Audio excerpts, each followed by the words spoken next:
नमस्कार, मैं हूं शरद द्विवेदी और हमारी खास पेशकश बोलो बोलो मुंह तो खोलो। इसमें एक बार फिर आपका बहुत बहुत स्वागत है। एक और नया विषय, युवाओं की प्रेजेंस।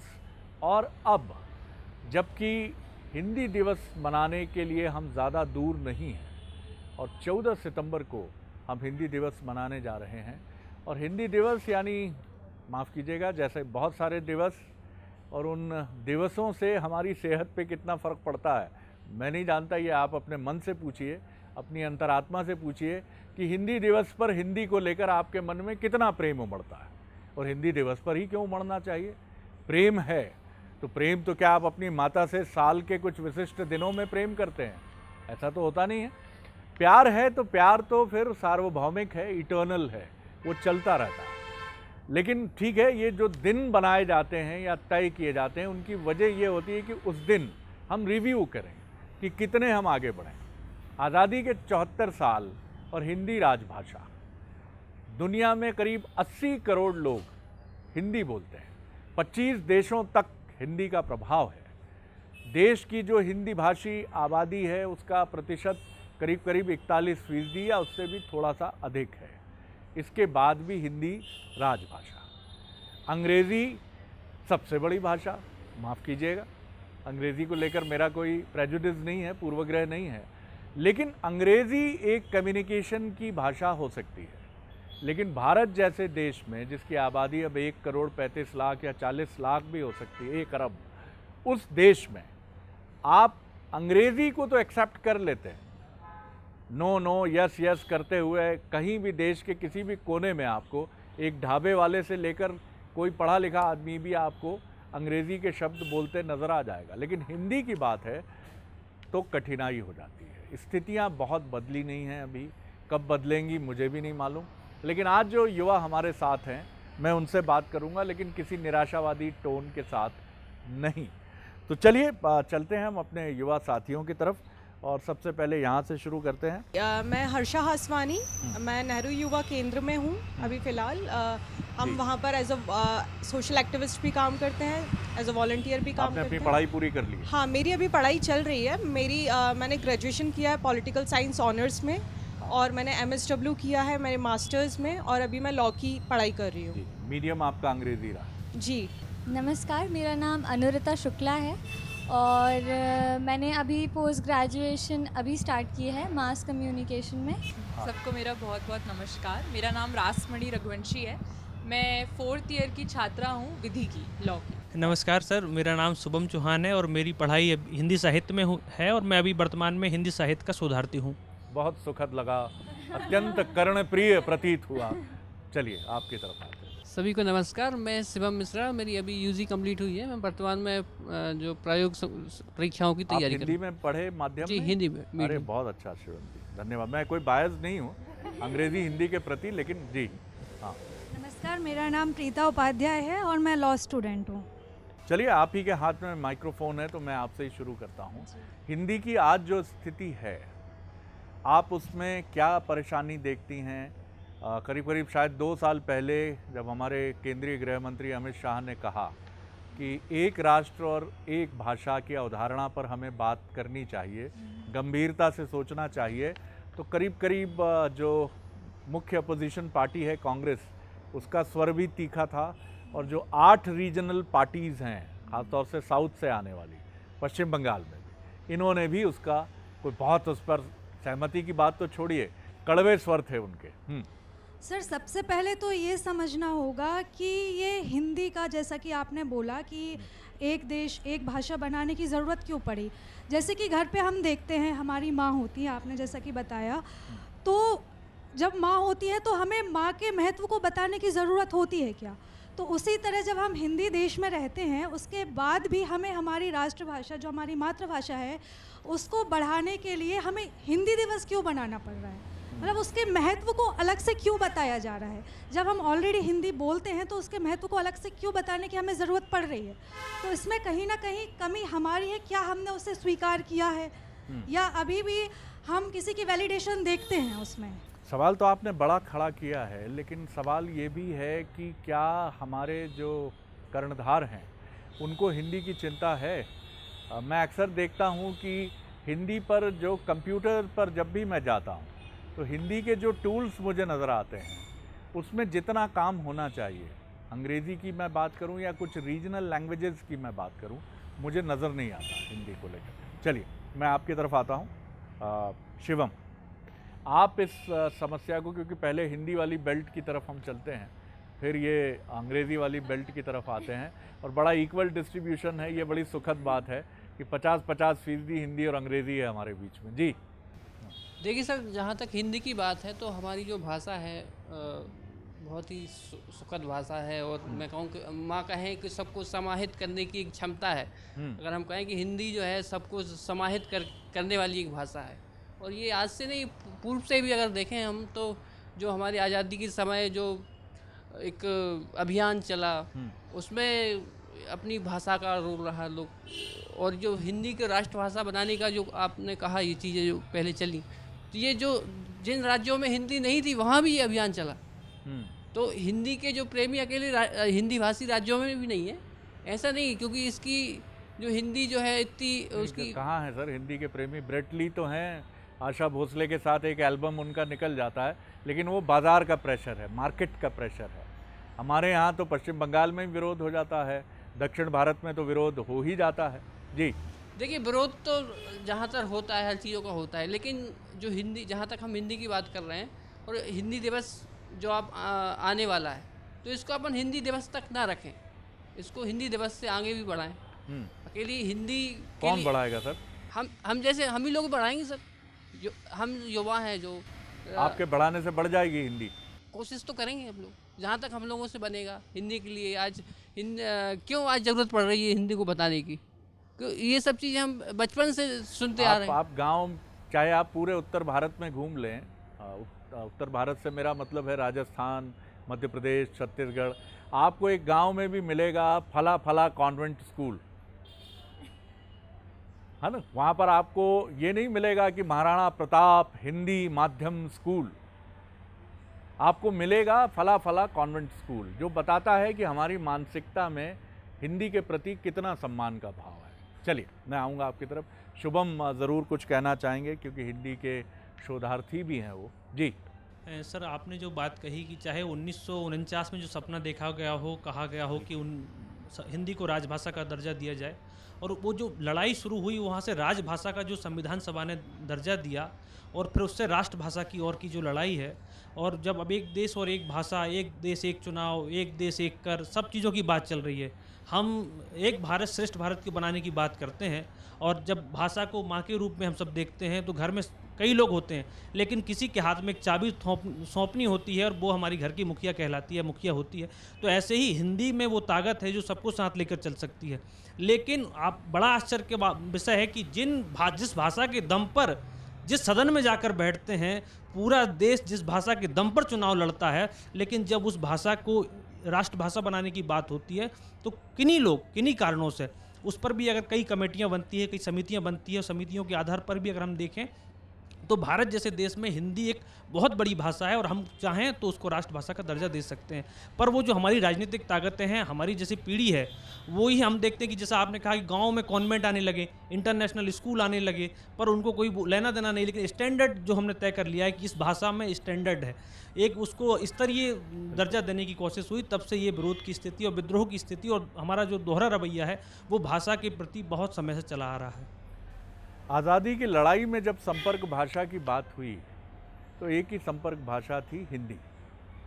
गांधी जी अहिंदी भाषी थे, गुजराती होने के बाद भी वो हिंदी बहुत अच्छी बोलते रहे। चाहे आप बाल गंगाधर तिलक की बात करें या सुभाष चंद्र बोस की बात करें, ये हिंदी अच्छी बोलते थे। आज भी येसुदास को सुने या बाला सुब्रमण्यम साहब जो अब नहीं हैं उनको सुने, या फिर आज भी हरिहरन को सुने, तो ये भले ही हिंदी ठीक से नहीं बोल पाते, लेकिन हिंदी गीतों का उच्चारण अद्भुत है। ठीक है, आप कह सकते हैं मार्केट का प्रेशर है। कमल हसन इसीलिए आए क्योंकि हिंदी एक बड़ी लोकप्रियता का मंच देती है, आपको पैसे मिलते हैं, लेकिन जिन्हें नहीं मिलते वो सियासत करते हैं। ये कितना बुरा और कितना खराब लगता है। आप रासमणी क्या कहेंगी? मैं कुछ पंक्तियाँ कहूँगी। है कोटि कोटि कंठों की मधुर स्वर धारा है, हिंदी भाषा है हमारी और हिंदुस्तान हमारा है। वाह वाह, सर, बहुत बहुत जैसे- क्लैपिंग होनी चाहिए इस पर। जैसे कि इन्होंने कहा कि घर में एक मुखिया होता है, उसके पास चाबी होती है। सर, ये जो पॉलिटिक्स भी आ रही है, जैसे आपने बोला कि साउथ में डिवाइड रहता है, वेस्ट बंगाल में डिवाइड रहता है, कि हिंदी को हम राष्ट्रभाषा क्यों नहीं बना सकते।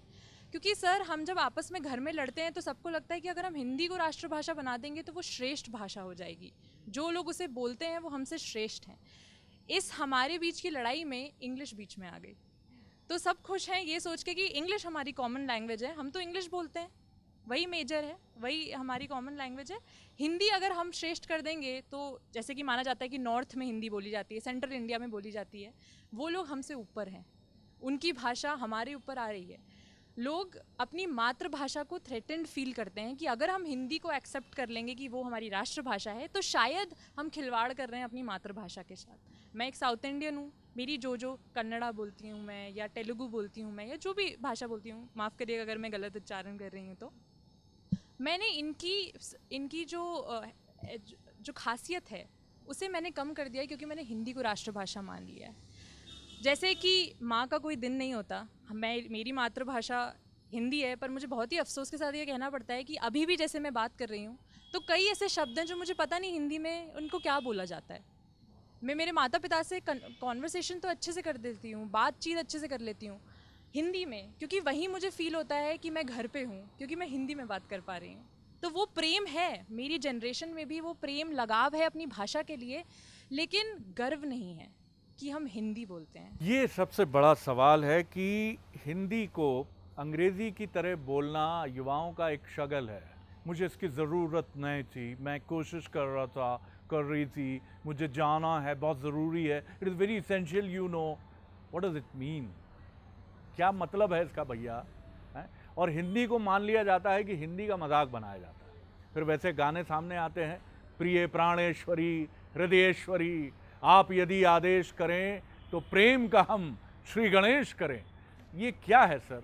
हिंदी के हम सब युवा हैं, मुझे छोड़ के, ये जो बैठे हैं यहाँ, लेकिन इनमें से कोई भी युवा ये नहीं कहता जब उसका एडमिशन, चलिए स्कूल में आपके पास इतनी समझ नहीं है, लेकिन कॉलेज में तो बोलिए कि अब मैं हिंदी में परीक्षा दूंगा, या हिंदी, चलिए हिंदी अंग्रेजी में भी नहीं उलझते हैं, लेकिन हिंदी अच्छी सीखूंगा। जैसा रासमणि ने बहुत ईमानदारी से कहा कि हिंदी के कई शब्द का अर्थ उन्हें नहीं मालूम है, और कोई ऐसी डिक्शनरी, शायद वो इसकी तरफ इशारा कर रही थी, ऑनलाइन नहीं है जो उनकी जिज्ञासा को शांत कर सके। अनुरिता जी, बिल्कुल सही कहा कि ऑनलाइन इतना कंटेंट नहीं है लिटरली, मतलब कि बहुत सारी चीज़ें हमें पढ़नी होती हैं, बहुत सारी पुस्तकें और जो भी बुक्स होती हैं वो नहीं अवेलेबल होती हिंदी में। और कभी कभी ऐसा भी होता है कि जैसे कि टेक्नोलॉजी में जितनी बुक्स हैं मोस्टली, जैसे कि बहुत सारे टेक्नोलॉजिकल टर्म्स हैं और जो भी कंटेंट या भी जो भी है वो सब हिंदी में इतना ट्रांसलेट नहीं हुआ है अच्छी तरीके से, या फिर इतनी हमारी हिंदी भी हार्ड नहीं है, मतलब इतनी, क्या बोलना चाहिए, इतनी ज़्यादा अच्छी नहीं हुई है अभी कि हमें उनके एकदम कठोर। इसका उदाहरण मैं आपको देता हूँ, जैसे टाइपिस्ट के लिए एक शब्द है ना, टंकक, टाइपिस्ट, है ना, और प्रिंटिंग प्रेस के लिए या टाइपराइटर के लिए शायद मुद्रणालय, पब्लिश करने के लिए, छापने के लिए मुद्रणालय, और ऑपरेशन थिएटर के लिए शल्यागार, लघु शल्यागार, मिनी ऑपरेशन थिएटर।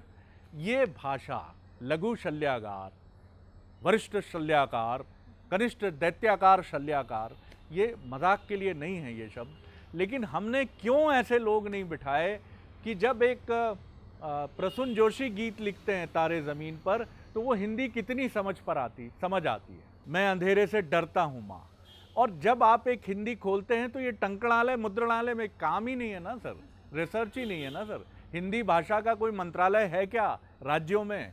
केंद्र में कभी होता था, जिसने 1949 में शुभम जी ने बताया कि उसने हिंदी दिवस शुरू किया, ख़त्म हो गया सर, कोई डिक्शनरी नहीं है। फादर कामिल बुल्के, उसके बाद मुझे कोई अच्छी डिक्शनरी हिंदी में, क्योंकि मेरी जनरेशन जो पत्रकार की है उसने ट्रांसलेशन के लिए अगर किसी डिक्शनरी का उपयोग किया है तो फादर कामिल बुल्के की डिक्शनरी, और वो एक अहिंदी भाषी विदेशी थे जिन्होंने हिंदी के लिए इतना अद्भुत काम किया।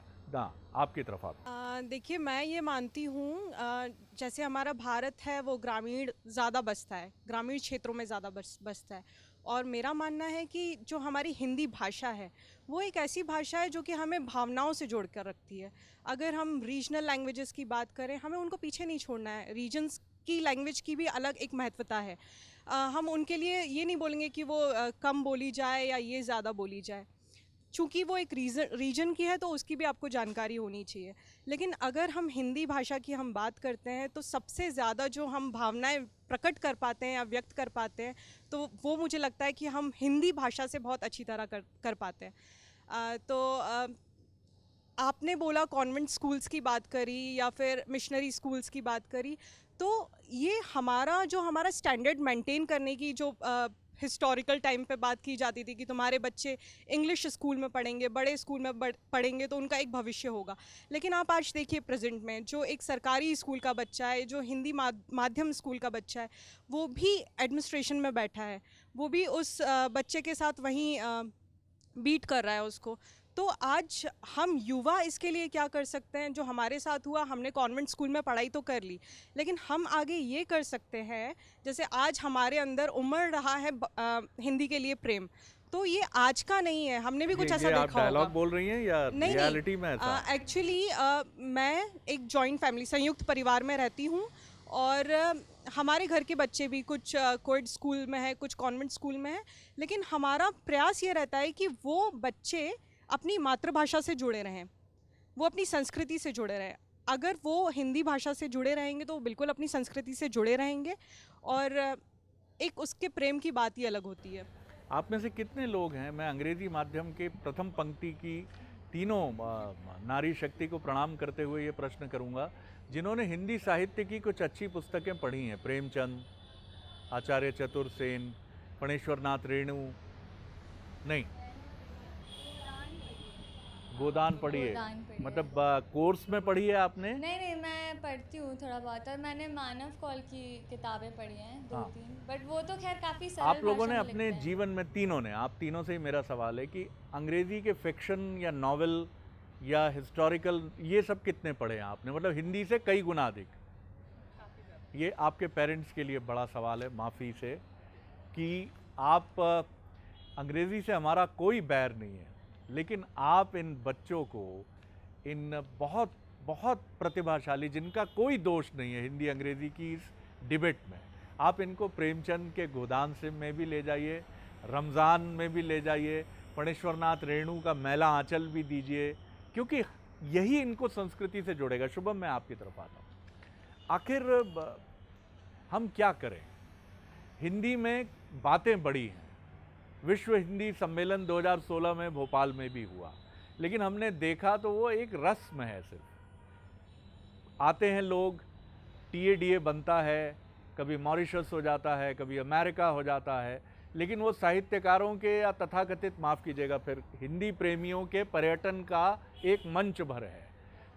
कैसे निकले हम? क्या लगता है आपको, क्योंकि आप सार्वजनिक क्षेत्र के भी एक सक्रिय व्यक्ति हैं? सर 1975 में जब विश्व हिंदी सम्मेलन की शुरुआत हुई नागपुर से जी, तो काका कालेलकर से बात शुरू हो या महाराष्ट्र की धरती से वो शुरुआत हुई, तो वो संदेश था। महात्मा गांधी ने गुजरात से, जैसा आपने जिक्र किया, उस पूरी लड़ाई में राष्ट्रगान लिखने वाले कहाँ से आते थे? पश्चिम बंगाल की भूमि से सारी शुरुआत, और पहला हिंदी अखबार पश्चिम बंगाल की धरती से निकला। तो ऐसे कितने उदाहरण हमको देखने को मिल सकते हैं जो हिंदी की शुरुआत में शामिल है।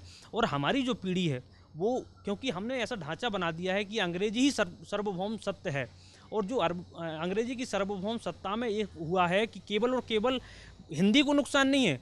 आज प्रतिदिन कितने हमारे क्षेत्रीय भाषाओं के शब्द विलुप्त हो रहे होंगे, कितने हमारे घर में दैनिक उपयोग होने वाले शब्द विलुप्त हो रहे होंगे।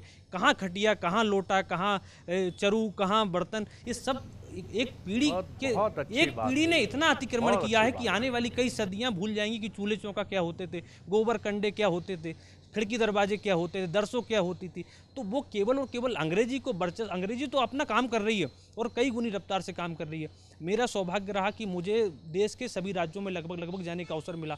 मैं मणिपुर का आपको उदाहरण दूं कि जब मैं मणिपुर के एक मंच में बोलने गया, महारानी धनमंजरी कॉलेज में, तो मैं पहले वहाँ मणिपुरी में बोला, जितनी मुझे मणिपुरी आती थी, जितनी मैंने 2 या 4 दिन में सीखी, तो मैं पहले मंच पे जाके मैंने मणिपुरी में अदौ मुन्ने बदा नुंगाई जरे खुरम जनी मणिपुर ने याई परे तो मणिपुर जिंदाबाद, ताली होनी चाहिए। तो वहाँ का सभागार, उसके बाद में जब मैंने बोला तो फिर मैंने हिंदी में बोला, लेकिन वहाँ मंच पर जो प्रिंसिपल बैठे थे वो उनकी आंखों में आंसू थे। उन्होंने कहा कि मैंने पहली बार किसी व्यक्ति को देखा है, कोई व्यक्ति सुदूर अंचल से आके 2500 किलोमीटर दूर आके हमारे बारे में ये सोच रखता है। जब हमारे मन में इस समन्वय की बात बहुत होगी अच्छी बात तो आई। समन्वय के साथ में हमको स्वीकारना चाहिए, कन्नड़ हमारी भाषा है, हमको स्वीकारना चाहिए कि बणक्कम, अगर कोई हमारा मित्र मिलता है तो उसको बणक्कम कहें, तब वो शुरुआत का हाथ बढ़ाएगा, तब वो नमस्कार करेगा। लेकिन हमारे मन में रहा कि हमारी भाषा श्रेष्ठ हो, इस श्रेष्ठता की लड़ाई में तीसरा आदमी आकर यहाँ पर मजे कर रहा है। अब हम आते हैं इस सेगमेंट पर, जब हम कंक्लूड करने की तरफ बढ़ रहे हैं कि क्या होना चाहिए, है ना, क्या होना चाहिए। रासमणी हिंदी की तरफ तब इंक्लाइन होंगी जब उनके करियर प्रॉस्पेक्ट्स भी बेहतर होंगे, ये हार्श फैक्ट है। सर बात तो सही है, हम सब मानते हैं कि हिंदी हमारे अस्तित्व का एक बहुत ही अनिवार्य अंग है, लेकिन हम उसे घर की भाषा समझते हैं। जैसे कि मैं खुद एक नेशनल लॉ यूनिवर्सिटी में पढ़ रही हूँ, जहाँ पे पूरे इंडिया से कोने कोने से बच्चे आते हैं। हम सब इंग्लिश में बात करते हैं क्योंकि हमारा पूरा करिकुलम इंग्लिश में है। मुझे आज अगर कोई बोले कि मैं डिस्ट्रिक्ट कोर्ट में जाके प्रैक्टिस करूं जहाँ पे हिंदी चलती है, जिस भी डिस्ट्रिक्ट कोर्ट में, तो मैं नहीं समझ पाऊंगी। छाया प्रति भी मुझे समझने में दिक्कत हुई थी कि उसका मतलब फोटोकॉपी होता है। तो ये कमियां हैं जो हमारे करिकुलम में है। हमने सोचा छाया प्रति तो हम हिंदी वाले भी नहीं बोलते, हम भी लेकिन सर- फोटोकॉपी ही बोलते सर हैं। कोर्ट डॉक्यूमेंट में तो छाया प्रति लिखना पड़ता है। हाँ, वहाँ छाया प्रति लिखते। चलिए अनुरिता, मैं एक कठिन सवाल आपके लिए लेकर आ रहा हूँ, लेकिन मुझे बहुत ईमानदारी से जवाब दीजिएगा, क्योंकि आपके जवाब में जो सच्चाई होगी, मैं आप पे प्रेशर नहीं बना रहा हूँ, वो सच्चाई लोगों के सामने एक सच सामने रखेगी। रासमणी ने ठीक कहा, लेकिन मैं उसमें कुछ और भी देखने की कोशिश कर रहा हूँ। क्या अंग्रेज़ी में बात करना आप लोगों के लिए स्टेटस सिंबल भी है? अगर आप हिंदी में बात करेंगे अंग्रेज़ी बहुत अच्छी जानते हुए, तो आपके बारे में जो आप सोचेंगे आपके फ्रेंड्स, वो कुछ कमज़ोर सोचेंगे। आपके दोस्त ये मानेंगे कि आपका अंग्रेज़ी में हाथ तंग है, इसलिए आप हिंदी में ज़्यादा बोलती हैं। जी ऐसा होता है कई बार। मैं कुछ जैसे किताबें ही हैं, सिर्फ मैं किताबें बोल दूं तो वो ऐसा हो जाता है कि ये क्या बोल रही है, ये ऐसे कैसे बोलने लगी, मतलब बुक्स होती है ना, ऐसा हो जाता है कि बहुत बार जब मैं कुछ ज़्यादा ही, जैसे एनर्जी है, मैं कभी उसको ऊर्जा बोल दूं तो फिर वो ऐसा होता है कि ये एकदम से कहाँ से आ गया तुझ में, कि ये तू कैसे बोल रही है। तो वो थोड़ा सा हो जाता है कि इतनी ज़्यादा इंग्लिश के छोटे छोटे वर्ड्स हम लोगों ने पकड़ लिए हैं कि अब जब इंग्लिश का नहीं बोल के एकदम से कुछ हिंदी बोलो तो समझ सकते हैं कि। और ये जो आपत्ति उठाने वाले लोग हैं, ये हिंदी भाषी राज्यों के भी हैं, जैसे आप तीनों हिंदी भाषी राज्य के हैं। ऐसा नहीं है कि वो तमिल और तेलुगु वाले ज़्यादा आपत्ति उठाते हैं, ऐसा नहीं। मुझे लगता है कि हमें खुद से भी शुरुआत करनी होगी। जब हम यहाँ पर बैठ के बात कर रहे हैं तो अगर मैं अपने घर की बात करूँ तो मैंने आपको जैसे बताया, मैं एक संयुक्त परिवार से आती हूँ। मैंने अपनी मम्मी को माता बोलना शुरू किया, तो जो मेरे कज़िन हैं, जो मेरे कज़िन ब्रदर सिस्टर हैं, उनको पहले अजीब लगा, मेरे भाई बहनों को अजीब लगा कि ये दीदी क्या बोल रही हैं। लेकिन आज कभी कभी मुझे भी सुनने को मिलता है कि वो भी अपनी मम्मी को माता बोलते हैं। तो शुरुआत हमारे घर से ही होगी। जब हम बोलते हैं किचन, तो हम उसे रसोई घर क्यों नहीं बोल सकते? जब हम बोलते हैं खाना खाने बैठो, तो हम ये क्यों नहीं बोल सकते हैं कि हम भोजन पर बैठें? तो हम घर से ही शुरुआत कर सकते हैं। हम किसी को दोष नहीं दें अभी, और हम ये ना सोचें कि हमारे यहाँ कितनी डाइवर्सिटीज़ हैं। हमारे यहाँ डाइवर्सिटीज़ होने के बाद भी हम एकजुट हैं, हम साथ हैं। तो यही तो हमारा प्रतीक है भारत का। तो बहुत अच्छी बात कही हंसिका, और बिल्कुल सहमत हूँ, क्योंकि मेरा बेटा भी जो अंग्रेज़ी माध्यम में ज़रूर पढ़ा है, लेकिन वो मुझे पिताजी बोलता है।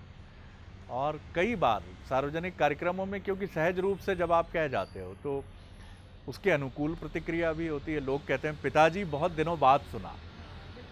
डैड, पापा, कोई बुराई नहीं है, बहुत प्रेम के शब्द हैं, लेकिन पिताजी का जो अनुराग है, क्योंकि मेरी मातृभाषा हिंदी है, तो मैं पिताजी से जो मेरे हृदय में जाता है ये शब्द, या माता, ये जो शब्द है, ये अद्भुत शब्द। मैं कंक्लूड करूँगा, आप क्या इसमें जोड़ना चाहेंगे? और कंक्लूड करते हुए मुझे बताइए, हमारे राजनेताओं के लिए हिंदी प्रायोरिटी नहीं है, हिंदी भाषी राज्यों के लिए ज़्यादा कठिनाई है। दक्षिण भारत में आयंगर साहब अंग्रेज़ी में पारंगत हैं, लेकिन घर में वो अपनी लुंगी या धोती में बढ़िया केले के पत्ते पर ही चावल रखकर सेवन करते हैं। पारंपरिक हैं बिल्कुल। हम जहाँ हिंदी बोली जाती है, हिंदी हार्टलैंड में, हम अंग्रेज़ हुए जा रहे हैं। सर अंग्रेजी अगर थी नहीं भारत में, 100 साल में हमने अंग्रेजी सीख ली, पर हम इस बात को स्वीकारना नहीं चाहते कि हम 100 साल में जिनको हिंदी नहीं आती वो हिंदी भी सीख सकते हैं। अगर हमने अंग्रेजी सीखी है तो हिंदी भी जिनको हिंदी नहीं आती वो हिंदी भी सीख सकते हैं, पर इस पर हमने कभी प्रयास नहीं किया। और मुझे बहुत अच्छा लगता कई बार जब हमारे उपराष्ट्रपति वेंकैया नायडू जी वो अपनी मातृभाषा के प्रति कई बार सार्वजनिक तौर पर भी प्रशंसा करते हैं, तो भाषा के तौर पर भी हमको स्पष्टता रखनी चाहिए कि अगर हमारी भाषा है और हम उसमें यानी छोटा और बड़ा ना समझें। हमारे यहाँ हो ये रहा है कि हम बार बार राष्ट्रीय शिक्षा नीति में भी इस बात को है कि क्षेत्रीय भाषाओं को बढ़ावा देंगे, तकनीक की भाषा हिंदी हो, विज्ञान की भाषा हिंदी हो, अभियांत्रिकी की भाषा हिंदी हो, पत्रकारिता की भाषा हिंदी हो, पर होगी कहाँ? करने वाले कौन होंगे? जिन्होंने राष्ट्रीय शिक्षा नीति को लेकर आए हैं वो अपनी संतानों को क्या वो किसी इस तरह के विद्यालयों में भेजने की कोशिश करेंगे, शुरुआत करेंगे, पर वो नहीं चाहते। एक बहुत अच्छी बात है कि हम जब विश्व हिंदी सम्मेलन में मैंने भी देखा, मैं भी वहाँ उपस्थित रहा, और तो वो जो विदेशी हमारे बीच में आए या अप्रवासी हमारे बीच में आए, उनका हिंदी प्रेम मुझे कई बार लगता था कि ये अपने से ज़्यादा है। वो जितनी प्रखरता के साथ और जो जितनी वात्सल्यता के साथ वो इस भाव को लेकर आए थे कि हम सीखने के लिए आए हैं। और ये सच है कि मैं राष्ट्र गगन के मस्तक पर सदियों से अंकित बिंदी हूँ, सबकी जानी और पहचानी भारत की भाषा हिंदी हूँ। तो उस भारत की भाषा हिंदी के लिए वेद प्रताप वेदिक जी ने जब अटल बिहारी वाजपेयी हिंदी विश्वविद्यालय भोपाल में बन रहा था, तो उनका जो भाषण था, उद्घाटन वक्तव्य था, मेरे सपनों का हिंदी विश्वविद्यालय, उसकी बहुत छोटी सी किताब है। उस विश्वविद्यालय को खोलने वाला व्यक्ति अगर उस पुस्तक को पढ़ लेता तो मुझे लगता है कि 10 सालों में जो स्थिति हिंदी विश्वविद्यालय की हुई है वो किसी और विश्वविद्यालय की नहीं हुई। बिल्कुल ठीक बात है, लेकिन कितना अनफॉर्चुनेट ये पहलू है कि मैंडरिन जो चाइनीज़ ज़ुबान है उसके बाद दावा ये है कि हिंदी अधिक बोली जाती है, अंग्रेज़ी भी दूसरे क्रम पर, ऐसा दावा है। मैं नहीं जानता वो आंकड़े कितने सही हैं, लेकिन ये दावा है कि हिंदी 80 करोड़ लोग दुनिया में बोलते हैं। लेकिन वो ज़ुबान आज भी जद्दोजहद कर रही है। इसकी वजह वो लोग नहीं हैं, वो भी जिम्मेदार हो सकते हैं। ऐसे नहीं हो सकता कि आप किसी पर थोप देंगे। अगर हम तमिल सीख कर कहेंगे हिंदी आप भी सीखिए ना, तो मज़ा आएगा सर। ये हमें देखना पड़ेगा, ये समझना पड़ेगा। बहुत मैं धन्यवाद करता हूँ आप लोगों का, बहुत मज़ा आया। आपके विचार, आपकी बातें बहुत ही प्रभावी हैं। तो अगले एपिसोड में बोलो बोलो मुँह तो खोलो के हम मिलेंगे एक और नए विषय के साथ।